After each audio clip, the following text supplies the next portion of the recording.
Daniel, chapitre 3. Le roi Nebuchadnezzar fit une statue d'or, haute de 60 coudées et large de 6 coudées. Il la dressa dans la vallée de Dura, dans la province de Babylone. Le roi Nebuchadnezzar fit convoquer les satrapes, les intendants et les gouverneurs, les grands juges, les trésoriers, les jurisconsuls, les juges et tous les magistrats des provinces, pour qu'ils se rendissent à la dédicace de la statue qu'avait élevée le roi Nebuchadnezzar. Alors les satrapes, les intendants et les gouverneurs, les grands juges, les trésoriers, les jurisconsuls, les juges et tous les magistrats des provinces s'assemblèrent pour la dédicace de la statue qu'avait élevée le roi Nebuchadnezzar. Ils se placèrent devant la statue qu'avait élevée Nebuchadnezzar. Un héros cria à haute voix, « Voici ce qu'on vous ordonne, peuple, nation, hommes de toute langue. Au moment où vous entendrez le son de la trompette, du chalumeau, de la guitare, de la sambuc, du psalterion, de la cornemuse et de toutes sortes d'instruments de musique, vous vous prosternerez et vous adorerez la statue d'or qu'a élevée le roi Nebuchadnezzar. Quiconque ne se prosternera pas et n'adorera pas sera jeté à l'instant même au milieu d'une fournaise ardente. C'est pourquoi, au moment où tous les peuples entendirent le son de la trompette, du chalumeau, de la guitare, de la sambuc, du psalterion et de toutes sortes d'instruments de musique, tous les peuples, les nations, les hommes de toute langue se prosternèrent et adorèrent la statue d'or qu'avait élevée le roi Nebuchadnezzar.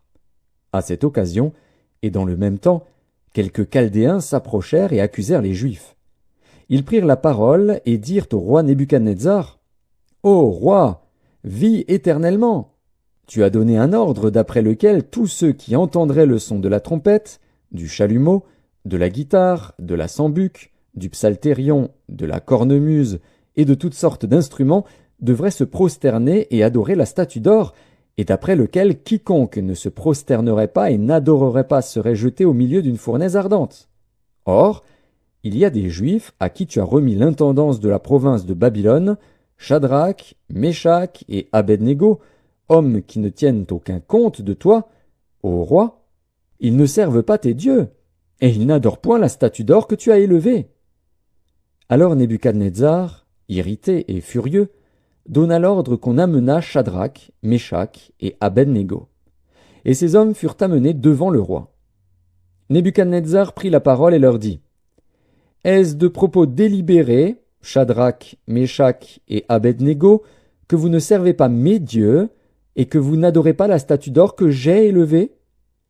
Maintenant tenez-vous prêts, et au moment où vous entendrez le son de la trompette, du chalumeau, de la guitare, de la sambuc, du psalterion, de la cornemuse et de toutes sortes d'instruments, vous vous prosternerez et vous adorerez la statue que j'ai faite. Si vous ne l'adorez pas, vous serez jeté à l'instant même au milieu d'une fournaise ardente. Et quel est le Dieu qui vous délivrera de ma main? » Shadrach, Meshach et Abednego répliquèrent au roi Nebuchadnezzar, « Nous n'avons pas besoin de te répondre là-dessus.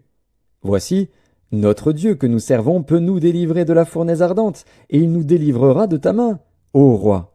Sinon, sache, ô roi, que nous ne servirons pas tes dieux, et que nous n'adorerons pas la statue d'or que tu as élevée. » Sur quoi Nebuchadnezzar fut rempli de fureur, et il changea de visage en tournant ses regards contre Shadrach, Meshach et Abednego.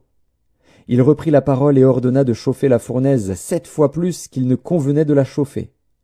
Puis il commanda à quelques-uns des plus vigoureux soldats de son armée de lier Shadrach, Meshach et Abednego et de les jeter dans la fournaise ardente. Ces hommes furent liés avec leurs caleçons, leurs tuniques, leurs manteaux et leurs autres vêtements, et jetés au milieu de la fournaise ardente. Comme l'ordre du roi était sévère, et que la fournaise était extraordinairement chauffée, la flamme tua les hommes qui y avaient jeté Shadrach, Meshach et Abednego. Et ces 3 hommes, Shadrach, Meshach et Abednego, tombèrent liés au milieu de la fournaise ardente. Alors le roi Nebuchadnezzar fut effrayé, et se leva précipitamment. Il prit la parole, et dit à ses conseillers, « N'avons-nous pas jeté au milieu du feu 3 hommes liés ?» Ils répondirent au roi, « Certainement, ô roi. » Il reprit et dit, « Eh bien, je vois 4 hommes sans lien qui marchent au milieu du feu et qui n'ont point de mal. » et la figure du quatrième ressemble à celle d'un fils des dieux. » Ensuite Nebuchadnezzar s'approcha de l'entrée de la fournaise ardente, et prenant la parole, il dit, « Shadrach, Meshach et Abed-Négo, serviteurs du Dieu suprême, sortez et venez. » Et Shadrach, Meshach et Abed-Négo sortirent du milieu du feu.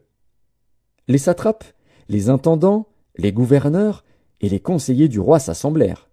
Ils virent que le feu n'avait eu aucun pouvoir sur le corps de ces hommes, que les cheveux de leur tête n'avaient pas été brûlés, que leurs caleçons n'étaient point endommagés, et que l'odeur du feu ne les avait pas atteints. Nebuchadnezzar prit la parole et dit, « Béni soit le Dieu de Shadrach, de Meshach et d'Abed-Négo, lequel a envoyé son ange et délivré ses serviteurs qui ont eu confiance en lui, et qui ont violé l'ordre du roi et livré leur corps plutôt que de servir et d'adorer aucun autre Dieu que leur Dieu. Voici maintenant l'ordre que je donne. Tout homme, à quelque peuple, nation ou langue qu'il appartienne, qui parlera mal du Dieu de Shadrach, de Meshach et d'Abed-Négo, sera mis en pièces, et sa maison sera réduite en un tas d'immondices, parce qu'il n'y a aucun autre Dieu qui puisse délivrer comme lui. » Après cela, le roi fit prospérer Shadrach, Meshach et Abed-Négo dans la province de Babylone. Sur quoi Nebuchadnezzar fut rempli de fureur, et il changea de visage en tournant ses regards contre Shadrach, Meshach et Abed-Négo.